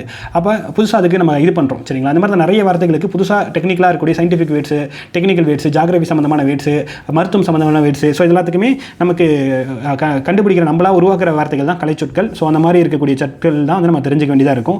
ஸோ அது வந்து இதில் முதல்ல பேசிக்காக என்னென்னலாம் மாதிரியான சொற்கள்லாம் இருக்குது அப்படிங்கிற மாதிரியான விஷயங்கள் கொடுத்துட்டு தென் ஒவ்வொரு தலைப்புகளாக அறிவியல் சம்மந்தமான கலைச்சொற்கள் நான் சொன்னேன் இல்லையா, ஆட்சி சொல் அகராதி அப்படிங்கிற புக்கு தான் கிட்டத்தட்ட 1000 பேஜஸ்க்கு மேலே இருக்குது. ஸோ அந்த புக்கில் இருந்து ப்ளஸ் காமனாக அந்த தலைப்புகளில் இருக்கக்கூடிய கலைச்சொற்கள் அப்படிங்கிற மாதிரி நம்ம ஆட் பண்ணி ஒவ்வொரு தலைப்புகளுக்கும் கொடுத்துருக்கோம். சிலபஸில் இருக்கக்கூடிய தலைப்புகளுக்கும் கொடுத்துருக்கோம், சிலபஸில் இல்லாத தலைப்புகளுக்கும் கொடுத்துருக்கோம். ஏன்னா ஆல்ரெடி சொன்ன மாதிரி சிலபஸில் இல்லாத தலைப்புகளும் கேள்விகள் வந்திருக்கு. அறிவியல், கல்வியிலே பார்த்தீங்கன்னா இலக்கியம் தனியாக பிரித்து கொடுத்துருப்போம். அடுத்தது வந்துட்டு மருத்துவம்னா மருத்துவத்தில் தனியாக மருத்துவம் மற்றும் சுகாதாரம் தனியாக இருக்கும். அண்டு உடற்கூறியல், உடலியல் தனியாக இருக்கும். ஏன்னா அப்போ தான் புரிஞ்சுக்கிறது கொஞ்சம் ஈஸியாக இருக்கும். உயிரியல் சம்மந்தம், பாட்னி, ஜுவாலஜி, இதெல்லாம் ஜெனடிக்ஸ், இதெல்லாம் இருக்குல்ல, மரபியல், அது தனியாக. உளவியல், மனநல மருத்துவம் இது தனியாக. அண்டு நிர்வாக மேலாண்மை இது தனி தலைப்பு வரும் இல்லையா. மேலாண்மைங்கிறது சிலபஸாக இருக்குது. அடுத்தது உங்களுக்கு சட்டம் அப்படின்னா சட்டத்தில் சட்டம் மற்றும் காவல்துறை இது தனியாக. அண்டு சட்டம் மற்றும் குற்றவியல் இது தனியாக இருக்கும். அண்டு புவியியல் தான் வந்து லாஸ்ட்டில் நிறைய கொஷின்ஸ் வந்து கேட்டிருந்தாங்க பிவைக்கில். புவியியல் மற்றும் நிலவியல் தனியாக உங்களுக்கு வந்து அது இல்லாமல் சுற்றுச்சூழல் இருக்கிறது தனியாக. அண்டு தாவர பாட்னி அதாவது அந்த நமக்கு செடி இந்த மாதிரியான விஷயங்கள் சம்மந்தமாக இருக்கிறது. வானிலை மற்றும் வானியல் அப்படிங்கிறது தனியாக. வேளாண்மை மற்றும் பண்ணையம் தனியாக. இது மாதிரி தொழில்நுட்பம் பொறுத்த வரைக்கும் பொறியியல், இயந்திரவியல் அது தனியாக. ஊடகம் சம்மந்தமாக நமக்கு சிலபஸில் இருக்குது, அது கம்மியான வார்த்தைகள் தான் இருக்கும். ஐடி இதில் வந்து கம்ப்யூட்டர் சயின்ஸ் மற்றும் தகவல் தொழில்நுட்பம் தனியாக இருக்கும். அண்ட் வந்து வாழ்வியல் அப்படிங்கிறது வந்து லைஃப் ஸ்டைல் இது சம்மந்தமாகவும் கேள்விகள் வந்து வருது. ஜென்ரலாக கலை, விளையாட்டு, போக்குவரத்து கருவிகள், கணக்கியல், ஸோ நீதித்துறை மற்றும் வங்கியல், அண்ட் வந்து வணிகம் மற்றும் வர்த்தகம், ஸோ மனிதவள மேம்பாடு, பொது பயன்பாடு, மிஸ்லினியஸ், இதில் வந்து கொஷின்ஸ் வந்து வந்திருக்கு. காமனான வார்த்தைகளாக இருக்குது. டெய்லி லைஃப்பில் யூஸ் பண்ணுற, அதாவது காமனாக இந்த டெக்னிக்கல், மருத்துவம், கல்வி, இந்த மாதிரி இதில் அடங்காத வேறு டாபிக்ஸ் இருக்கும் இல்லையா, அந்த மாதிரியான தலைப்புகளில் இருந்தும் கேள்விகள் வந்திருக்கு. அதெல்லாம் இதில் ஆட் பண்ணி கொடுத்துருக்கோம். சரிங்க. இது இல்லாமல் ஆல்ரெடி சொன்ன மாதிரி கலைச்சொல் வேட்டை இப்போ வரைக்கும் 222 கலைச்சொல் வேட்டை நமக்கு ரிலீஸ் பண்ணியிருக்காங்க. இது எல்லாமே கவர்மெண்ட் வெப்சைட்டில் இருந்து அண்ட் கவர்மெண்ட் இன்ஸ்டாகிராம் பேஜில் வந்து ரிலீஸ் பண்ணுறது. இதுலேருந்து கேள்விகள் வந்திருக்கு. ஸோ அதனால் அது மிஸ் பண்ணாமல் நம்ம என்ன பண்ணிருக்கோம்னா 10 இருக்கும். 222 அப்படிங்கிறப்ப 2220 வார்த்தைகள் வரும். ஸோ அதை ஆட் பண்ணியிருக்கோம். அதில் 2 இது மட்டும் அவங்க ப்ராப்பராக ரிலீஸ் பண்ணலை. அது வந்து அவங்களோட வெப்சைட்டில் இல்லை, எதுலையுமே இல்லை. ஸோ 2 மட்டும் மிஸ் ஆகிருக்கும். அது மென்ஷன் பண்ணியிருப்போம். மீதி 220 கலைச்சொற்கள் 20 செட்டு, அப்படின்னா 2200 செட்டு வந்து உங்களுக்கு வந்து வார்த்தைகள் வந்து இருக்கும். டோட்டலாக பார்த்தீங்கன்னா 10,000 வார்த்தைகளுக்கு மேலே தான் இருக்கும். சரிங்களா. ஏன்னா 115 to 120 பேஜ் கிட்ட இருக்குது டோட்டலாக பார்த்தீங்கன்னா. ஸோ ஒரு பேஜுக்கு கிட்டத்தட்ட வந்து ஒரு 90 வார்த்தைகள் கிட்ட இருக்கும். சரிங்களா. மினிமம் 90 வார்த்தைகள் கிட்ட உங்களுக்கு வந்து இருக்கும். ஸோ இந்த மாதிரி இடையே வருதுன்னா கொஞ்சம் வார்த்தைகளுக்கு ஒரு 85 95 வரைக்கும் உங்களுக்கு வந்து போகும். ஸோ அப்படி பார்த்தீங்கன்னா ஒரு 10,000 வார்த்தைகளுக்கு மேலே உங்களுக்கு வந்து இருக்கும். ஸோ இந்த 10,000 படித்து ஞாபகம் வச்சுக்கிறது கொஞ்சம் கஷ்டமான விஷயம் தான். இது தாண்டி நீங்கள் படிக்கிறீங்கன்னா உங்களால் முடிஞ்சுன்னா படிச்சுக்கோங்க. எனக்கு தெரிஞ்ச ஒரு மனிதரால் எக்ஸாம் டைமுக்குள்ளே மற்ற எல்லா தலைப்பையும் படிச்சுக்கிட்டு இந்த கலைச்சொல் வார்த்தைகளும் பார்த்தீங்கன்னா 10,000 படித்து ஞாபகம் வச்சு நம்ம இது பண்ணாலே போதும். அண்ட் இதிலே ஆட்சிச்சொல் அகராதி புக்லேயே வந்தீங்கன்னா லாஸ்ட்டில் வந்து நமக்கு வந்து அதை படித்து கலைச்சொல் வேட்டை படிச்சிருந்தாலே மினிமம் வந்து ஒரு 7 to 8 கொஷின் நம்மளால் போட்டுற முடியும் அப்படிங்கிற மாதிரி இருக்கும். நீங்கள் நல்லா புரிஞ்சுக்கோங்க. ஒரு 10க்கு 6 கொஷினே நம்ம தெளிவாக போட்டுட்டாலும் மீதி இருக்கக்கூடிய 4 கொஷினை நம்ம ஓரளவுக்கு ட்ரை பண்ணா அப்படின்னாலே 2 கொஷின் விழுந்துரும். ஸோ டோட்டலாக 8 கொஷின் போட்டலாம். 8 கொஷினே மோர் தென் எனஃப். 10க்கு 8 கொஷின் போட்டாலே மோர் தென் எனஃப். கட்டாயமாக இந்த 10,000 வார்த்தைகள் படித்து ஞாபகம் வச்சுட்டாலே போதும். அது நீங்கள் படித்தாலே ஒரு 7 to 8 கொஷின் நம்மளால் போட்டுற முடியும். ஸோ அதுவே எனக்கு தெரிஞ்சு மோர் தென் எனஃப். சரிங்களா. ஏன்னா நம்ம நல்லா புரிஞ்சுக்கணும், ஒரு மனிதரால் எக்ஸாம் டைமுக்குள்ளே என்ன படிக்க முடியுமோ அதான் நம்ம படிக்க ட்ரை பண்ணுவோம். ஏன்னா படிக்கிறது மட்டும் இல்லை, தப்பு இல்லாமல் போடணும். அப்போ தான் அதுதான் மார்க்காக கன்வெர்ட் ஆகும். நம்ம எல்லாத்தையும் படிச்சிட்டேன் ஆனால் எதுவுமே எனக்கு ஞாபகம் இல்லை அப்படின்னா வேலைக்கே ஆகாது. அப்போ படிக்கிறத கரெக்டாக தெளிவாக படிக்கணும். சரிங்களா. நான் 4 லட்சம் கலைச்சொல் படிக்க ட்ரை பண்ணேன், 4 கேள்வி தான் போட்டேன் அப்படிங்கிறது பெரிய விஷயம் இல்லை. 10 கேள்வி படிக்க ட்ரை பண்ணி 4 லட்சம் படிக்கணும் அப்படின்னு சொல்லி இறங்கி எதுவுமே படிக்காமல் போகிறத விட கரெக்டாக இந்த 10,000 படிக்கிறேன், தெளிவாக இருக்கேன், அதில் எந்த வந்தாலும் தப்பு இல்லாமல் நான் போடுவேன் அப்படிங்கிறது தான் ரொம்ப ஒரு ஸ்மார்ட்னஸ் அப்படிங்கிறது. ஸோ அதுக்காக தான் கரெக்டாக என்ன வேணும் என்ன வேணாம் அப்படி தெளிவாக உங்களுக்கு பிரித்து கொடுத்துருக்கோம். சரிங்களா. நிறைய தலைப்பு பார்த்தீங்கன்னா கண்டென்ட் நிறைய இருக்கும், ஆனால் அது வந்து கொஸ்டின் ரொம்ப கம்மியாக கேட்பாங்களா, கேட்கவே மாட்டாங்க அப்படிங்கிற மாதிரி இருக்கும். அந்த மாதிரிலாம் உங்களுக்கு வந்து எல்லாத்தையும் திணிக்கிற மாதிரி இல்லாமல் எவ்வளோ கொஸ்டின் கேட்குறாங்க, அதுக்கான இம்பார்ட்டன்ஸ் என்ன, அதுக்கான கண்டென்ட் எவ்வளோ இருக்குது, அப்போ சின்ன கல்வி பெதலாமா இப்படி தான் பார்க்கணும். அதாவது ஓரளவுக்கு படிக்கிறோன்னா அதுலேருந்து எவ்வளோ கொஸ்டினாக கன்வெர்ட் ஆகுது, இதுதான் ரொம்ப முக்கியம். ஸோ நான் வந்து ஒரு 4 லட்சம் கலைச்சொல்ல படிச்சுட்டு 10,000 கலைச்சொல் படிச்சுட்டு 7 கேள்வி 8 கேள்வி போடுறதுக்கும் நான் மீதி இருக்கிற 3 கேள்வி படிக்கிறதுக்காக மீதி இருக்கக்கூடிய 3,90,000 கலைச்சொல் படிக்கிறதுக்கும் வித்தியாசம் இருக்குது. சரிங்களா. ஸோ அதனால் ஸ்மார்ட்டாக படிக்கிறது தான் எப்பயுமே புத்திசாலித்தனம். ஸோ அதுக்கேற்ற மாதிரி தான் நம்ம என்ன பண்ணியிருப்போம்னா ஆட் பண்ணி கொடுத்துருக்கோம். ஸோ அதே மாதிரி தான் ஓமை தொடர். ஸோ ஓமை தொடரும் எந்த அளவுக்கு இருக்கோ ஆட் பண்ணியிருப்போம். அடுத்தது பார்த்திங்கன்னா மரபுத்தொடர் வந்து மரபுத்தொடர் அகரவரிசைன்னு ஒரு புக் இருக்குது. அது மட்டும் இல்லை, அது இல்லாமல் நிறைய விஷயங்களும் ஆட் பண்ணி ரிப்பீட் ஆகாது. எதுலேயுமே பார்த்தீங்கன்னா மற்ற புக்ஸில் இருக்க மாதிரி நம்மளதில் வந்து ரிப்பீட் ஆன மாதிரி இருக்காது. எல்லாமே இருக்கிற எக்ஸ்ட்ரா பொருள் இருக்குன்னா அதை அப்படியே ஆட் பண்ணிவிட்டு அந்த லைன் அப்படியே ரிமூவ் பண்ணியிருப்போம். சரிங்களா. ஏன்னா ரிப்பீட் ஆனிச்சுன்னா புக் எங்கேயோ போயிருக்கணும், 1500 2000 பேஜஸ்க்கு மேலே போகும். ஸோ அதெல்லாம் ரிப்பீட் ஆகாமல் போடனால தான் முடிஞ்ச வரைக்கும் கம்மியான பேஜஸில் போட ட்ரை பண்ணணும், கம்மியான ப்ரைஸில் கொடுக்க ட்ரை பண்ணணும். ஆனால் உங்களுக்கு நீட்டாக இருக்கணும். ஸோ பார்த்தீங்கன்னா எந்த இடத்துலையுமே உங்களுக்கு வந்து ரொம்ப சின்னதாக இருக்குது, ரொம்ப படிக்கிறதுக்கு நல்லா முடியல அப்படிங்கிற மாதிரிலாம் இருக்காது. கட்டாயமாக உங்களுக்கு படிக்கிறதுக்கு தெளிவாக தான் இந்த புக் அப்படிங்கிறது இருக்கும். ஸோ பழமொழிகள் பொறுத்த வரைக்கும் வந்து நமக்கு வந்து 2 இதில் வந்து கேள்விகள் கேட்குறாங்க. ஒன்று வந்து 3 விதத்தில் கேள்விகள் கேட்குறாங்க. ஒன்று வந்து பழமொழி 4 புக்கில் வந்து கேட்குறாங்க. அப்புறம் ஜென்ரல் பழமொழியாக கேட்குறாங்க. 3வது வந்து கீவா ஜெகநாதன் அவருடைய புக்கில் இருந்து கேட்குறாங்க. அது கிட்டத்தட்ட 4 வால்யூம் கிட்ட இருக்குன்னு நினைக்கிறேன். 4 வால்யூம் வந்து அந்த புக் இருக்குது. ஒவ்வொரு புக்கு 250 பேஜஸ் கிட்ட இருக்கும். ஸோ அப்போ நம்ம வந்து ஒரு 1000 பேஜ் படித்து நம்மளால் வந்துட்டு இந்த 1-2 கேள்விக்கு 1000 பேஜஸ் படிக்க முடியாது. ஸோ அதனால் என்ன பண்ணியிருக்கோம் அப்படின்னா பழமொழி சம்பந்தமான கான்செப்ட் இதெல்லாம் பார்த்தீங்கன்னா தமிழ் விர்ச்சுவல் அகாடமியில் இருந்த மேட்ரு. ஸோ அது எதுவும் மிஸ் ஆகிடக்கூடாதுன்னு நம்ம என்ன பண்ணியிருக்கோம்னா ஆட் பண்ணியிருக்கோம். ஏன்னா இதுலேருந்து அந்த இளஞ்சிங்கிற வார்த்தையெல்லாம் பார்த்தீங்கன்னா இங்கிருந்த கொஸ்டின்ஸ் வந்து கேட்டிருந்தாங்க. இந்த மாதிரி அங்கே கொடுத்த விஷயத்துலேருந்து கேட்டாங்க. அந்த மாதிரி எதுவும் மிஸ் ஆகிடக்கூடாதுன்ட்டு நம்ம என்ன பண்ணியிருக்கோம்னா அதுவும் ஆட் பண்ணியிருக்கோம். அண்ட் பழமொழி 400 பழமொழி இருக்குது. அப்போ 400 படித்தோம்னா ஏதாவது 1-2 கேள்வி வந்தால் கூட நம்ம வந்து பெனிஃபிட் தான். இப்போ மொத்தம் இருக்கிறது 400 தான். அப்போ மார்க் மிஸ் ஆகாது. அப்படிங்கிறனால 400 பழமொழி நமக்கு தேவை பழமொழி தான். ஸோ அதனால் பழமொழி அதோட ஹெட்டிங் கொடுத்துருவோம். அப்போ தான் புரியும். ஹெட்டிங்கு பழமொழி அதோடைய பொருள். ஸோ இந்த மாதிரி தெளிவாக என்ன பண்ணியிருக்கோம் அப்படின்னா 400 பழமொழிகளுக்குமே நம்ம தெளிவாக கொடுத்துருக்கோம். சரிங்களா. இது பழமொழி 400. ஸோ 400 முடிச்சோடனே ஜென்ரலான பழமொழிகள் அப்படின்ற மாதிரி இருக்கும் இல்லையா. ஸோ ஜென்ரலான பழமொழிகள் பார்த்தீங்கன்னா சிம்பிளாக இருக்க பழமொழி மாதிரி இருக்கும். இதெல்லாம் ஒரு விஷயமா, இதெல்லாம் எனக்கு மீனிங் தெரியுமே, இந்த மீனிங் உங்களுக்கு இதை பார்த்தா இந்த மீனிங் தெரிகிற மாதிரி இருக்கலாம். ஆனால் நமக்கு என்ன கேட்பாங்கன்னா இந்த பழமொழியிலே கொடுத்துட்டு இடையில வந்து நமக்கு டேஷ் கொடுத்து கேட்பாங்க. அடி செய்கிறது அண்ணன் தம்பி செய்வாரா, அடி செய்கிறது அண்ணன் தம்பி செய்வாரா, மாமன் மச்சான் செய்வாரா, இந்த மாதிரி தான் கேள்வி கேட்டுருவாங்க. சரிங்களா. அடியாத மாடு படியாதா, அடியாத மாடு படியாதா, அடியாத வீடு படியாதா, அடியாத ஆடு படியாதா, இந்த மாதிரிலாம் கேட்டுருவாங்க. சரிங்களா. அப்போ அந்த இது நமக்கு தெரியணும். சிம்பிளான பழமொழியாக இருந்தாலும் அது நமக்கு அந்த பழமொழியே நமக்கு தெரியணும். ஸோ அதனால தான் அந்த பழமொழிகள் எல்லாமே வரிசையாக கொடுத்துருக்கோம். ஸோ நீங்கள் இப்போ ஒரு டைம் படிச்சிங்கனாலே புரிகிற மாதிரி தான் இருக்கும். அதனால் அந்த பழமொழி உங்களுக்கு தெளிவாக தெரியணும். இதுனா இந்த லைன் தான் அப்படிங்கிற மாதிரி உங்களுக்கு தெரியணும். ஸோ அதனால் பேசிக்கான எழுதக்கூடிய எல்லா பழமொழியும் உங்களுக்கு வந்து கொடுத்துருப்போம். அண்ட் அது இல்லாமல் ஸோ உங்களுக்கு இந்த பழமொழியே நிறைய பேஜஸ் இருக்கும். காரணம் வந்து என்னன்னா சிம்பிளாக படிச்சிட முடியும். படித்தோம்னா நம்மளால் அது கண்டிப்பாக ஒரு உறுதியான மார்க் எடுத்துட முடியுங்கிறனால மிஸ் பண்ணாமல் கொடுத்துருப்போம். அண்ட் அது இல்லாமல் முக்கிய தமிழ் பழமொழிகள் அப்படிங்கிற புக்கு கீவா ஜெகநாதனுடைய புக் இருக்கு இல்லையா, ஸோ அதில் எல்லாத்தையும் நம்மளால் படிக்க முடியும். ஏன்னா நிறைய இருக்குது. அது இருக்கிறது பார்த்திங்கன்னா மீனிங் எதுவுமே நிறைய இல்லை, வெறும் பழமொழி மட்டும் தான் இருக்குது. ஸோ அப்போ அதுக்கு மீனிங்கும் நமக்கு தேவை அப்படிங்கிறனால அதில் இருக்கக்கூடிய முக்கியமான பழமொழிகள் அப்படிங்கிற மாதிரி தனியாக கொஞ்சமாக பொறுக்கி எடுத்து அதை மட்டும் நம்ம என்ன பண்ணியிருக்கோம்னா தனியாக ஆர்கனைஸ் பண்ணி கொடுத்துருக்கோம். ஸோ ஆல்ரெடி சொன்ன மாதிரி மொத்தமாக பார்த்திங்கன்னா 1000 பேஜஸ்க்கு மேலே இருக்குது. 1000 பேஜஸ்னால் எவ்வளவோ இருக்கும். கிட்டத்தட்ட வந்து ஒரு 10,000 பழமொழிகளுக்கு மேலே வந்து உங்களுக்கு வந்து 10,000, 15,000, 20,000 பழமொழி கூட போயிடலாம். ஸோ அதில் இதெல்லாம் கொஞ்சம் முக்கியமாக இருக்குமோ அந்த மாதிரி உங்களுக்கு தொகுத்து எடுத்து உங்களுக்கு வித்து பொருளோடையே வந்து இதில் உங்களுக்கு கொடுத்துருப்போம். அண்ட் அடுத்து வந்து ஆங்கில சொல்லுக்கு நேரான தமிழ் சொற்கள். ஸோ இதில் நமக்கு வந்து கொஞ்சம் இதாகவே இருக்கும். கலை சொற்களையும் இந்த விஷயம் கவர் ஆகும். அதில் இது பண்ணுறது வந்து நமக்கு இதுலேயும் கவர் ஆகும். ஸோ அதனால் இதில் எந்த அளவுக்கு கொஞ்சம் பேசிக்காக காமனாக இருக்கக்கூடிய வார்த்தைகள், அதான் பயன்பாட்டில் இருக்கக்கூடிய வார்த்தைகள் தான் நம்ம கொஸ்டினாக கேட்பாங்க. ஸோ அந்த மாதிரியான வார்த்தைகள் என்னென்ன இருக்கோ எல்லாமே வந்து நம்ம கொடுத்துருப்போம். அடுத்தது பிறமொழிச்சொல். ஸோ பிறமொழிச்சொல் பொறுத்த வரைக்கும் தான் கொஞ்சம் டிஃப்ரெண்டாக கொஸ்டின் கேட்டிருந்தாங்க. ஸோ அந்த பிறமொழிச்சொல்லே பார்த்தீங்கன்னா நம்ம சொன்னலே விர்ச்சுவல் அகாடமியில் நிறைய விஷயங்கள் கொடுத்துருந்தாங்கன்னு. ஸோ அதுலேருந்து கொஸ்டின் வந்திருக்குன்னு. ஸோ அதில் இருக்கக்கூடிய எந்த விஷயங்களும் நம்ம என்ன பண்ணிடக்கூடாது, மிஸ் பண்ணிடக்கூடாதுங்கிறனால எல்லாத்தையுமே ஆட் பண்ணியும் உங்களுக்கு கொடுத்துருக்கோம். சில உங்களுக்கு வந்து கிரேக்க சொற்கள், ஈப்ரூ சொற்கள், அரபு சொற்கள், பெர்ஷியன் சொற்கள், துருக்கி, போர்ச்சுகீசியம், இந்த மாதிரி என்னென்ன இதெல்லாம் தெளிவாக மென்ஷன் பண்ணியிருப்பாங்க. ஸோ அதில் பார்த்திங்கன்னா நிறைய இருக்கும், எக்கச்சக்கமாக இருக்கும். அதெல்லாம் ஆர்கனைஸ் பண்ணி படிக்கிறதுக்கு என்ன வேணுமோ அது மாதிரி மட்டும் அந்த கண்டென்ட் மட்டும் தனியாக ஆர்கனைஸ் பண்ணி ஒரு ஆர்டராக நம்ம என்ன பண்ணியிருப்போம்னா கொடுத்துருப்போம்.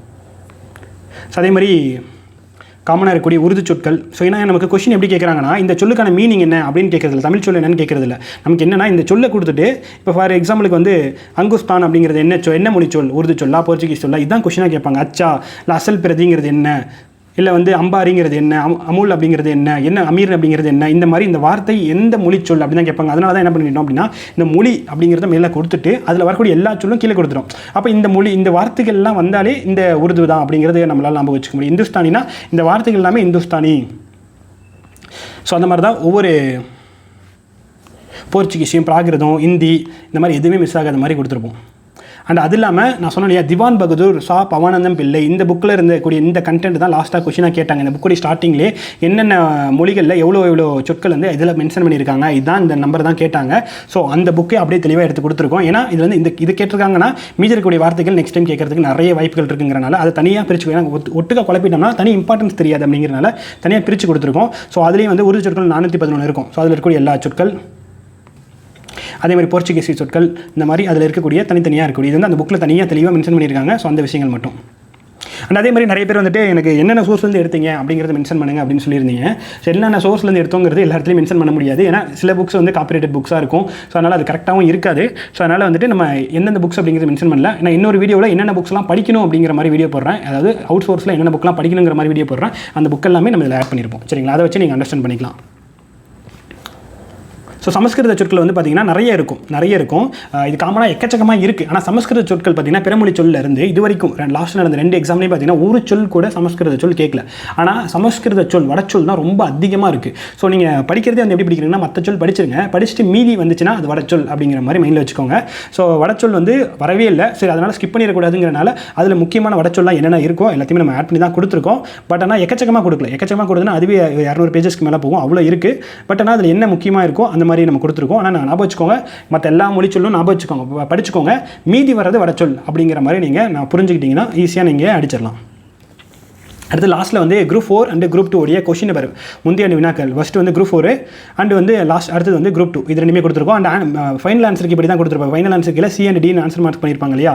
ஸோ அந்த மாதிரி ஃபைனல் ஆன்சர் கீழே என்ன மென்ஷன் பண்ணியிருப்பாங்க, இதுக்கு பார்த்தீங்கன்னா ஆள்னு வந்திருக்கும். ஸோ என்ன மென்ஷன் பண்ணியிருக்காங்களோ அந்த ஆன்சருக்கு இப்படி தான் கொடுத்துருப்போம். குரூப் 2க்கு ஃபைனல் ஆன்சருக்கு வரல. ஸோ அதனால் அஃபிஷியல் கீ என்ன இருக்கோ அதை கொடுத்துருப்போம். சரிங்களா, ஏன்னா நமக்கு PYக்கு ரொம்ப முக்கியம். லாஸ்ட்டாக அந்த 2 எக்ஸாம்லாம் ரொம்ப முக்கியமான நமக்கு இருக்கக்கூடிய ஒரே சோர்ஸ். அது 2 படி தான் நம்ம அடுத்து வரக்கூடிய எக்ஸாம்லாம் ப்ரிப்பேர் பண்ண போகிறோங்கிறனால அந்த 2 கொஸ்டின் பேருமே லாஸ்ட்டில் நம்ம ஆட் பண்ணியிருக்கோம். சரிங்களா, ஸோ இந்த மாதிரி தான் ஓவராலாக இந்த புக் அப்படிங்கிறது இருக்குது. ஸோ லாஸ்ட்டில் ஒரு குவார்ட்டர் இருக்கும். ஸோ முடிவெடுக்கும் வரை அது கனவு. நம்ம முடிவெடுத்து படிக்கலாம்னு நினைக்கிற வரைக்கும் அது கனவு தான். முயற்சி செய்யும்போது அது பயணம். நம்ம படிச்சுட்டு இருக்க டைம் வந்து பயணம். முடித்து விட்டால் இந்த அவுட் சோர்ஸ் படிக்கிறது கஷ்டம்பா, முடியாத விஷயம்பா அப்படின்னா கனவு தான். ட்ரை பண்ணுறோன்னா அந்த பயணத்தை தாண்டி அதை முடிச்சிட்டோம் அப்படிங்கிறப்ப அது வரலாறு. எக்ஸாமில் வந்து எல்லாருமே பார்த்திங்கன்னா அந்த அவுட் சோர்ஸ் படிக்கிறது கஷ்டமாக தான் இருக்கும். எல்லாருக்குமே கொஞ்சம் டஃப்பாக தான் இருக்கும். அதில் நம்மளால் யாருமே ஃபுல்லாக படிச்சுட்டேன் அப்படின்னு சொல்லவே முடியாது. அதில் என்ன ஸ்மார்ட்டாக நம்மளால் ரெஃபர் பண்ணி படிச்சுக்க முடியும் அப்படிங்கிறத பார்க்கணும். அந்த ஸ்மார்ட்டாக ரெஃபர் பண்ணி படிக்கிற வேலையை உங்களுக்கு மிச்சம் பண்ணி கொடுக்கறதுக்கு, உங்கள் சிரமத்தை மிச்சம் பண்ணி கொடுக்குறதா இந்த ஒரு புக் இருக்கும். இதை கரெக்டாக பயன்படுத்திக்கிட்டு இதுக்கு மேலேயாச்சு எனக்கு அவுட் சோர்ஸ் எப்படி படிக்கிறதுன்னு தெரியல, என்ன சோர்ஸ் படிக்கிறதுன்னு தெரியலன்னா இல்லாமல் இவ்வளோதான். இந்த புக் எடுத்து வச்சிங்க, ஃபுல்லாக கம்ப்ளீட் பண்ணுங்கள். ஆல்ரெடி எஸ்எம் தமிழ் புக் இருக்குது, இப்போ எஸ்எம் சிறப்பு தமிழ் புக் அப்படிங்கிறது இருக்குது. இது ரெண்டுத்தையும் கவர் பண்ணுங்கள். கட்டாயமாக உங்களால் 90+ கொஸ்டின் அப்படிங்கிறது போட்டுற முடியும். ஸோ நம்பிக்கையாக படிங்க, சரிங்களா? ஸோ இப்போ உங்களுக்கு ப்ராப்பராக நீங்கள் கேட்ட விஷயத்துக்கு ஏற்ற மாதிரி ஒரு ப்ராப்பர் சோர்ஸ் உங்கள் கையில் கொடுத்தாச்சு. ஸோ இதை யூஸ் பண்ணி கரெக்டாக படிங்க. ஆல்ரெடி சொன்ன மாதிரி டிஸ்கிரிப்ஷனில் பேமெண்ட் லிங்க் இருக்குது, வெப்சைட் லிங்க் இருக்குது. ஸோ அதில் நீங்கள் ப்ரீ ஆர்டர் இப்போதைக்கு ப்ரீ ஆர்டர் பண்ணிக்கலாம். ஒரு 10 to 15 டேஸில் வந்து பார்த்தீங்க அப்படின்னா புக் வந்துடும். அதுக்கப்புறம் நீங்கள் ஆர்டர் பண்ணிங்க அப்படின்னா 1 or 2 டேஸில் உங்களுக்கு புக்கு கிடைச்சிடும், சரிங்களா? So thank you so much.